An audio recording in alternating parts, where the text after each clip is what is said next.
Hi hello welcome to inside edge 2 minutes ideas. நம்ம இன்றைக்கி பார்க்க போகிற வீடியோ ப்ரொடக்டிவ் ஹவர்ஸை எப்படி கால்குலேட் பண்ணுறதுன்னு பார்க்கலாம். ஒரு டைமுக்கும் இன்னொரு டைமுக்கும் உள்ள டிஃப்ரென்ஸ் தான் நம்ம இப்போ ஃபைண்ட் அவுட் பண்ண போகிறோம். ஸோ வாங்க இப்போ வீடியோக்குள்ளே போகலாம்.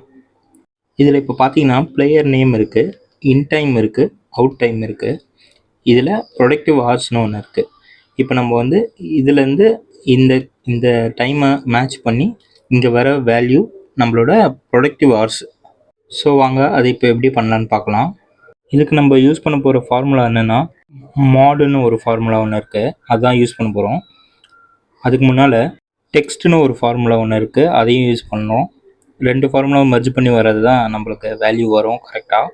ஸோ வாங்க அதை எப்படி பண்ணுறதுன்னு பார்க்கலாம். இங்கே நான் ஈக்குவல் டு கொடுக்குறேன். ஈக்குவல் டு கொடுத்து டெக்ஸ்ட்னு டைப் பண்ணுறேன். டைப் பண்ணிவிட்டு ஒரு ஓப்பன் ப்ரேசஸ் ஒன்று போட்டுக்கிறேன். ஒரு ஓப்பன் ப்ராக்கெட்டுக்குள்ளே மாட்னு டைப் பண்ணுறேன்.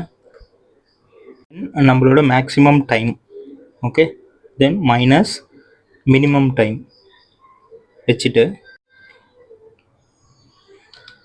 நான் இங்கே வந்து ஸ்பேஸ் கொடுத்து ஒரு கம்மா கொடுத்து 1 கொடுக்குறேன். அதுக்கப்புறம் ஒரு க்ளோஸ் ப்ராக்கெட் ஒன்று போட்டுக்கிறேன். இது வந்து நம்மளுக்கு ஹார்ஸ் அண்ட் மினிட்ஸ் ஃபார்மேட்டில் வேணும். ஸோ திருப்பி நான் கம்மா கொடுத்து ஸ்பேஸ் கொடுத்து ஒரு டபுள் கோட்ஸ்குள்ளே H:MM டைப் பண்ணிவிட்டு திருப்பி ஒரு டபுள் கோட்ஸ் கொடுத்து க்ளோஸ் ப்ராக்கெட் கொடுத்து என்டர் கொடுத்தோன்னா இங்கே ப்ரொடக்டிவ் ஹவர்ஸ் வந்துடும். இதே இது நீங்கள் அப்படியே ட்ராக் பண்ணி விட்டிங்கன்னா உங்களுக்கு கரெக்டான எக்ஸாக்ட் ப்ரொடக்டிவ் ஹவர்ஸ்லாம் உங்களுக்கு வந்துடும்.